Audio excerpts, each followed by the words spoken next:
기도드리겠습니다. 은혜와 사랑이 한량없은 아버지 하나님, 진심으로 감사드립니다. 이렇게 변화무쌍하고 우수선한 세대에 살자는 우리는 아무 일도 없는 것처럼 조용하게 또 거룩하게 주의를 지켰습니다. 다시 한밤을 쉬고 이 세상을 향하여 일터로 나가려고 할 때 첫 시간을 하나님 앞에 바치며 기도하며 신령하게 확실한 목적을 지니고 기도하며 출발하게 해주시는 것 진심으로 감사합니다. 하나님 아버지, 우리를 이렇게 영적으로 대충전해 주셔서 새로운 믿음을 가지고 세상을 향하여 나간다. 날마다 새 마음으로 살 수 있도록, 새 용기로 살 수 있도록, 주의 증인으로 살며 주의 사람으로 살며 또한 주의 거룩하신 사역자로 살아갈 수 있게 하시는 그 놀라운 은혜를 진심으로 감사드립니다. 하나님 아버지, 주께서 그럼 우리에게 귀한 사명을 맡기셨고 귀한 은혜의 사람으로 살아가게 하셨사오니 하나님 끝까지 인도하시되 주님께 영광 돌리고 주의 이름을 높이며 살고 주의 이름을 전하며 사는 저희들 되게 하옵소서. 한순간이라도 우리 마음속에서 주님을 부인하는 일이 없게 하시고 주의 거룩하신 뜻을 잊어버리지 않게 하옵소서. 하나님 나라의 소망을 두고 사는 사람들이 땅에 매여 땅의 애착을 가지고 하늘의 뜻을 저버리는 이 없게 하여 주시옵소서. 거룩한 명분에 합당한 생을 살게 하시고 주의 이름을 욕되게 하는 일이 없게 해 주시옵소서. 하나님 아버지, 혹이라도 사람 앞에는 인정을 못 받아도 하나님께는 인정을 받고 하나님의 사랑을 받고 하나님께서 항상 보장해 주시는, 그리고 하나님 영광 받으시는 그런 생을 살게 하여 주시옵소서. 오늘도 하나님의 말씀이 바르게 권세 있게 전해지게 하시고 또 들려지게 하옵소서. 이 말씀이 전파를 타고 온 세계에 전해질 때 듣는 사람, 온 사람이 구원을 받게 하시고 특별히 지하에서 울부짖으며 숨을 죽여가며 목숨을 걸고 이 말씀을 듣고 있는 성도들에게 하나님이여 이 말씀과 성령의 역사가 강하게 나타나 그리 어려운 고난을 능히 말씀의 힘에 의하여 이길 수 있게 해 주시옵소서. 자비하신 주여, 오늘도 저희 교회가 교회된 귀한 본분을 잘 감당하게 도와주시옵소서. 주의 교회를 섬기는 많은 진실한 일꾼들 하나하나 다 돌보시사 늘 겸손한 마음으로 하나님을 향하여 하나님 앞에서 성실히 섬기게 하시고 주님만을 기쁘시게 하는 큰 기쁨과 그 감사로 살아가게 하여 주시옵소서. 저희 교회가 맡은 사명이 많습니다. 국내외의 선교 위하여 또 봉사를 위하여 사회사업을 위하여 우리의 도움을 필요로 하는 모든 사람들에게 넉넉하게 베풀 수 있는 그런 교회가 되게 해 주시옵소서. 특별히 교회의 참모습을 온 세계에 보여줄 수 있는 그런 대표적이고 전형적이고 그리고 지도적인 교회가 되게 하여 주시옵소서. 하나님 아버지, 주에게 은혜와 사랑을 더해줘서 이 민족, 이 국가에게 큰 복을 내리시옵소서. 금년은 많은 주한 문제들이 눈앞에 있습니다. 이 일을 통하여 주님 영광 받으시고 이 나라가 새로운 질서를 찾게 하시고 더 이상 이렇게 부정부패와 어두운 일들로 인해서 마음 상하는 일이 없게 해주시길 기도합니다. 온 국민이 정직하고 바르게 그리고 부지런한 또 서로 존경하며 협력하는 그런 민족이 되게 해 주시옵소서. 대통령에게 건강과 지혜를 주시사 이 남는 임기 동안에 주께서 돌보아주셔서 큰 역사를 이루하시고 그의 상심한 그 처지를 아시고 크게 위로하시며 오늘도 능력을 더하시옵소서. 자비하신 주여, 특별히 기도하옵는 것은 이제 월드컵 행사가 있습니다. 이것이 선교적 의미를 가지게 하시고 온 세계 평화 축제가 되게 하여 주시옵소서. 승부에 관계없이 이 일로 인하여 온 세계가 주님 앞으로 가까이 가며 평화를 정착하는 계기를 만들 수 있게 해 주시옵소서. 우리에게 맡기신 일도 잘 감당할 수 있도록 은혜를 더하시옵소서. 특별히 앞에 양대 선거가 있습니다. 이 선거를 주님께서 주장하사 꼭 주님이 사랑하시고 지명하시는 또 이 민족에게 내리시는 복이 이 사건을 통해 나타날 수 있게 주님 돌보아 주시옵소서. 주의 사람을 확실하게 보여주시고 인간의 권모술수나 정치적인 방법들이 다 깨끗이 사라지게 하옵소서.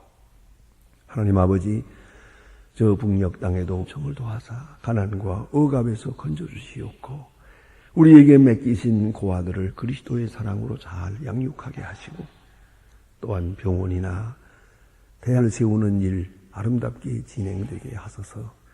이 일로 인하여 북한의 굳게 문이 열릴 수 있고 복음의 전초 중심 기지가 마련되게 하여 주시옵소서. 하나님 아버지, 오늘도 함께하여 주시는 중에 해외에 있든지 여행 중에 있든지 군무 나가 있는 젊은이들이나 그리고 유학 중에 있는 학생들, 공부하는 자녀들 하나 다 돌보아 주소서. 잠시도 실족지 않고 시험에 빠지지 않도록 돌보주시며 이 죄악 세상에 살지만은 죄악에 물들지 않고 하나님의 사랑으로 그렇게 성숙하게 하여 주시옵소서. 특별히 병중에 있는 분들과 슬픔을 당한 가정 하나하나 크게 위로하여 주시옵소서. 이 날은 복된 날이 되고 아름다운 일들을 경영하며 온 소식을 듣는 그런 은혜의 날이 되게 하옵소서. 이 하루의 생활을 다 주님께 위탁드리오며 주 예수 그리스도의 이름으로 기도드립니다. 아멘. 하나님의 말씀 기록해서 보겠습니다. 마가복음 14장입니다. 마가복음 14장 66절부터 보겠습니다.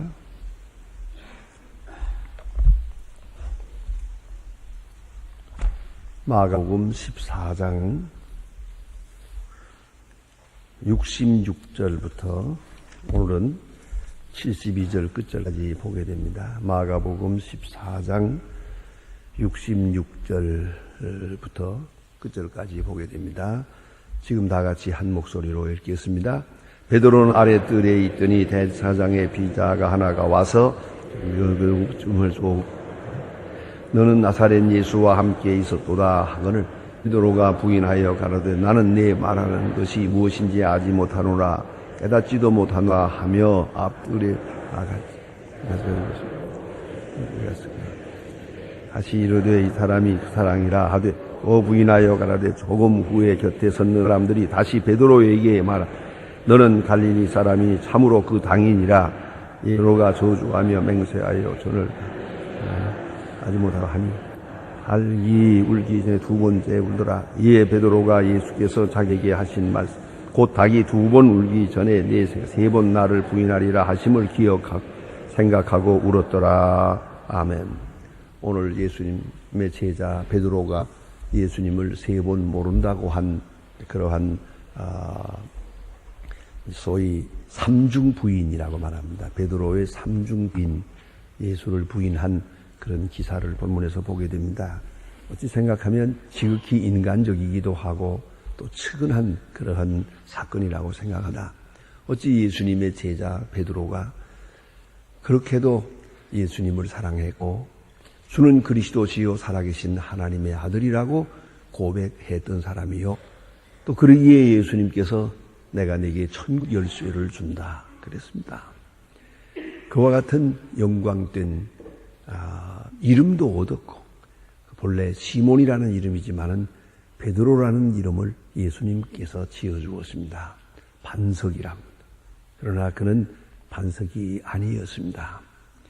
그래서 오늘은 여기 베드로라고 나옵니다만은 예수님께서 그가 예수를 부인한 다음에 갈릴리에서 만났을 때는 베드로라고 부르지 않습니다. 요나의 아들 시모나 이렇게 부르는 것을 볼 수 있습니다. 베드로라고 하는 그 거룩한 이름이 그에게 합당치 않았기 때문입니다. 그는 베드로가 아니었습니다. 페트로스, 페트라, 이것은 반석이라는 뜻입니다. 여러분, 반석이 조개떨만도 못하는 그런 처지에 있는 그런 나약한 존재가 되어버렸습니다. 그가 분명히 말하기를 주님을 끝까지 따르겠습니다. 죽을지언정 주를 부인하지 않겠습니다. 라고 말했습니다. 그리고도 예수를 부인하게 됩니다. 그의 인간적인 모습, 그의 그 휴머니즘을 우리가 본문에서 자세히 볼 수가 있습니다. 그가 결코 다른 사람이 아니요 우리 자신들이라는 것도 알아야 합니다. 왜 그가 부인하게 됐겠습니까? 가장 중요한 것은 자기 자신을 몰랐습니다. 자기가 얼마나 나약한 존재라는 걸 몰랐기 때문입니다. 내가 그런 경우가 많죠. 자기가 뭘 좀 아는 줄 알았는데 뒤에 보니 아무것도 몰라요. 뭘 할 수 있는 줄 알았는데 이제 보니까 아무것도 할 수가 없어요. 자기 자신을 분명히 알아야 합니다. 여러분, 자기 자신을 어느 정도 알고 있습니까? 어느 정도라는 거예요. 완전히 알기가 어렵겠지요. 그러나 한 가지는 분명히 알아야 합니다. 남과 다름이 없다. 이 정도는 알아야 됩니다. 그런데 그는 남보다 강하다고 생각했습니다. 바로 거기서부터 문제가 됩니다. 선줄로 생각하기 때문에 무너진 겁니다. 다른 사람들은 나 부인할지언정 나는 아닙니다. 여기 다른 사람과 나와 생각할 때 나는 수지자가 아닙니까? 그게 무슨 상관입니까? 나는 베드로가 아닙니까? 그것 아니에요. 나의 나됨의 본질을 몰랐어요. 나는 다른 사람 넘어질 때 같이 넘어지는 사람이에요. 그걸 잊지 말아야 합니다. 길 가다가 넘어진 사람이 있습니까? 어쩌다 저 모양이 됐나? 그럴 게 아니에요. 나도 그럴 수 있어요. 나도 저럴 수 있고 나도 저 실수를 할 수가 있어요. 똑같다고 하는 거기서부터 출발을 해야 됩니다. 아니면 좀 더 모든 사람보다 더 못하다. 사도 바울은 말합니다. 모든 사도보다 나는 자편합니다. 나는 죄인의 괴수다. 많은 죄인이 있지만 죄인 중에도 내가 괴수 죄인이다. 그는 그렇게 생각했습니다. 자기 자신을 어떻게 평가하느냐가 아주 중요한 겁니다. 이 가운데 여러분 마음속에 고민이 있다면 그 고민은 전부 자기 평가가 잘못됐기 때문입니다. 흔히들 생각합니다. 내가 그럴 수 있나? 내가 그런 실수할 수 있나? 또 그뿐입니까? 내 자식이 그럴 수가 있나? 아니, 누구 자식은 다른가요? 이게 무슨 쓸데없는 망상이에요. 나를 바로 평가하세요. 낮추라는 얘기가 아니에요. 정직하게 평가해야 돼요. 나는 나예요. 아무것도 아니에요. 아무것도 아닌 얼마든지 잘못될 수 있고 얼마든지 실수할 수 있는 존재라는 게 그걸 꼭 기억을 해야 돼요. 그걸 알아야 되는데 자기 정체를 자기가 모르고 나가 이제 문제가 되는 것이죠. 그러니까 가장 귀중한 사실은 베드로가 자기 자신의 나약함, 자기 자신의 형편없는 존재라는 것 몰랐어요. 이제서 깨닫고 보니 기가 막혀서 눈물을 흘리지 않습니까? 통곡을 합니다. 그게 알고 보면 통곡 것도 아니에요. 벌써부터 그랬던 거지요. 그럴 수 있었던 거죠. 그렇기 때문에 자기 자신의 나약함, 그걸 생각해야 되고요. 혹 남들이 무슨 칭찬한다고 해서 그 칭찬 받아들일 것도 없어요. 당신은 천재라고 하면서 내가 천재 아닌 건 내가 아는데 그거 받아들일 것도 없어요. 당신은 할 수 있습니다. 할 수 없어요. 그건 아닙니다. 누가 뭐라고 어떻게 평가를 해주어도 나의 나됨은 내가 압니다. 바로 알아야 됩니다. 베드로가 자기 자신을 몰랐다는 것이 결정적인 실수의 원인이고요. 그리고 더 중요한 신학적 문제가 있었습니다. 그것이 바로 십자가 없는 영광을 기대했기 때문입니다. 그래서 마태복음 16장을 자세히 읽어보면 자, 너희는 나를 누구라 하느냐 할 때 베드로가 말합니다. 주는 그리스도시요 살아계신 하나님의 아들입니다. 합니다. 그때 그것을 내게 알게 한 것은 하나님 아버지라고 했습니다. 내가 한 것이 아니고 하나님이 내게 알려주었다. 다시 말하면 그 베드로 자신의 직이 아니라는 말씀이죠. 어쨌든 천국 열쇠를 준다고 할 때 그 가슴이 뿌듯하고 좀 어깨에 힘이 갔어요. 어쩌랬더니 예수님께서 당장 확 돌려서 인자가 제사장들에게 핍박을 받고 십자가를 져야겠다 하고 말합니다. 자, 그럴 때에 그 십자가를 져서야 한다는 뜻을 깊이 알았다면 아무 문제도 없어요. 그러나 그는 당장 그 자리에서 그걸 부인합니다. 십자가를 부인합니다. 십자가 지지 마세요. 그럴 수 없습니다. 악업성 부르기란 생각입니까? 십자가라니 지금 어느 시간에 십자가를 말씀하고 있습니까? 십자가를 부인합니다. 십자가를 만유합니다. 그때 예수님께서 돌아오면서 말씀하십니다. 사탄아, 너는 나를 넘어지게 하는 자로다. 네가 지금 십자가를 부인하는 것은 사탄의 유혹에 빠진 거예요. 세상 명예, 세상 영광을 바랬더라고요. 세속적인 권력을 바랬더라는 거예요. 예수님 통하여 자기 출세를 기대했더라는 거죠. 그것을 예수님께서 지적합니다. 오늘도 그가 왜 예수를 따라가지 못했나? 십자가를 통해서 십자가를 통하고 그 다음에 부활의 아침을 통하여 구원의 역사가 이루어진다는 그 엄숙한 사실을 베드로는 모르고 있었어요. 그 지금 왜 예수님이 체포되어야 되는지, 그 능력이 많으신 예수가 왜 체포되는지, 도대체 이래 가지고 어떻게 될 것인지 그 마음속에 확실한 해답이 없었어요. 다시 말하면 십자가 중심적 신학을 세우지 못했어요. 십자가 중심적 신앙이 아니었어요. 그는 세속적인 권능, 세속적인 영광만 생각했더라는 것이죠. 그러므로 도대체 마땅치 않아요. 마음에 안 들어요. 그 능력, 죽은 사람을 살리시는 예수. 아니 왜 이렇게 초라하게 십자가를 지나, 이렇게 좀 끌려다니나, 이렇게 묶여다니나, 이게 도대체가 말이 안 되는 거거든요. 아무리 그렇습니까? 그러나 예수님의 생각은 이렇게 해서 빌라도의 법정을 거쳐서 골고다 언을 통해서 십자가를 지시고 부활하시고, 그래서 이 세상적인 이야기가 아니고 영원으로 통하는 그런 구원의 길을 열어놓으려고 하시는데, 이 사람은, 이 베드로는 지금 이 세상만 생각한 거예요. 여기서 예수님과 함께 영광을 누리고, 예수님과 함께 오래 살고, 예수님이 왕이 되고, 자기는, 여기서 요새 말로 말하면 종이쯤 돼가지고, 세상을 호령하면서 한번 살아봐야겠는데, 내가 그걸 바라보고 오늘까지 따라다니는데, 이게 꼴이 뭐냐, 이게. 저 예수가 어떻게 저렇게 되는가 말이에요. 그거 보세요. 아직도 그는 예수님의 그 깊은 뜻을 이해하지 못했어요. 바로 거기에 문제가 있는 겁니다. 예수님이 하시는 일, 예수님의 뜻을 바로 이해했더라면 그가 어려웠죠. 뒤늦게 그는 이해합니다. 그리고 거꾸로 십자가에 못 박혀 로마에서 순교했다고 합니다만은, 자 보세요. 결국은 십자가와 부활, 여기에 초점을 맞춰야 되는 거예요. 그것을 몰랐더라는 거죠. 이런 확실한 지식이 없기 때문에 그는 부득불 엉거주춤하고 멀찍이 쫓아가게 된 것이에요. 그걸 우리가 알아야 합니다. 그래 멀찍이 쫓아가. 그게 없었다는 거죠. 십자가 중심적인 십자가와 부활을 통해서만 백성을 구원하는, 그것은 하나의 기적을 말하는 게 아니라 그것은 영원으로 지향하는 거예요.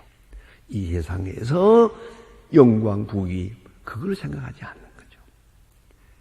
영원으로 향하는 하나님의 나라를 그가 생각하지 못했더라고요. 그것을 위하여 십자가가 얼마나 중요한 사건인가. 그 중심부에 있는 것이거든요. 예수님이 3년 동안 가르쳤지만 아직 그것을 모르고 있었다는 것이에요. 거기에 베드로의 문제가 있어요. 그러니까 예수님의 가시는 길에 한 깊은 이해가 없었습니다. 깊은 이해가 없으니까 머뭇거릴 수밖에요. 자신이 없는 거죠. 이런 큰 실수를 하게 되다 하는 것을 이해해야 되겠고요. 그리고 우리가 잘 아는 바대로 기도하지 않았겠죠. 그 예수님 말씀이 시험에 빠지지 않도록 기도하라, 깨어 기도하라 말씀하셨어요. 기도 없이 절대로 이 시험을 이길 수가 없어요. 뭐 얘기할 거 있습니까? 예수님도 기도했는데, 예수님이 기도했는데 어찌 우리 기도 없이 시험을 이길 수 있겠어요? 기도하며 거기서 응답을 받고 거기서 결정을 해야 됩니다. 기도 없이 장담하는 거 쓸데없는 소리예요. 기도 없이 큰 소리 쳐봐야 그거는요 수수깡이에요. 수수깡.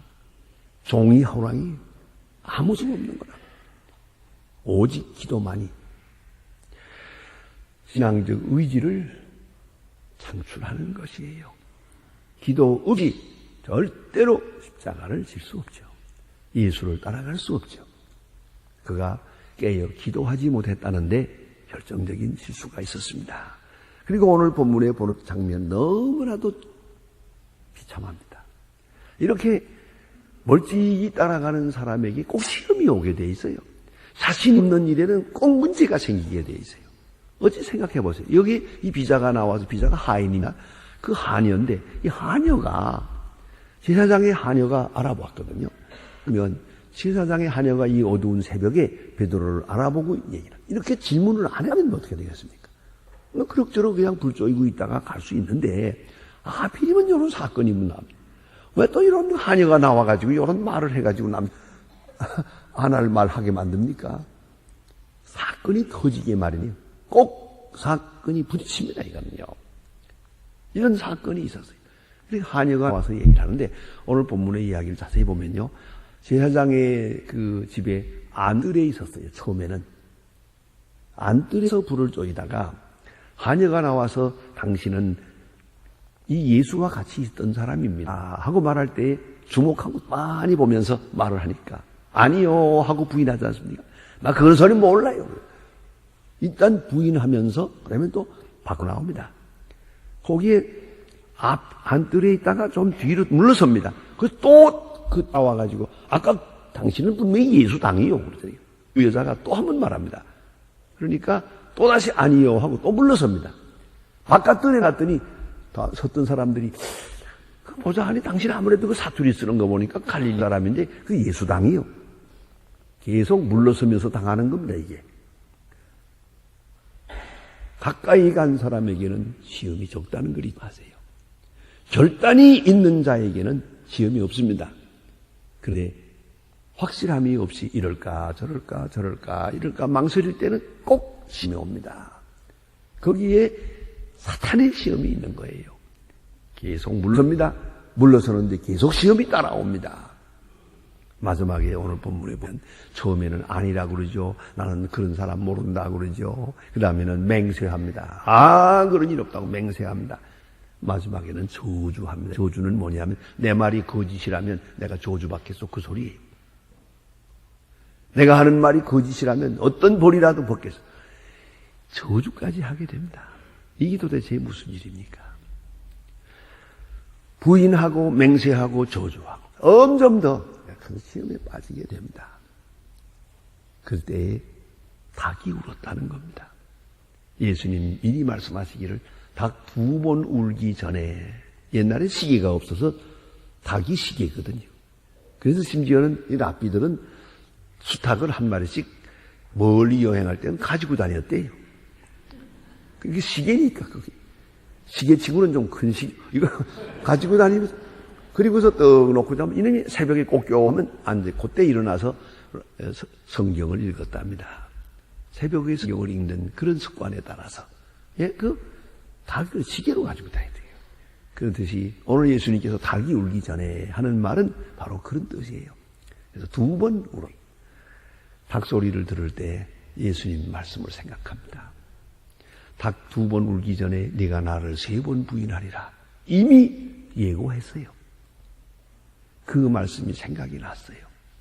그래서 이렇게 나가서 통곡을 하고 울었다. 그 말합니다. 여기 우리나라에도 여기저기 조금 있는데 요새는 집들을 좀 예술적으로 지어서 그 집 맨 위에 닭 한 마리 올라가 있는 것, 그런 걸 가끔 볼 수가 있습니다.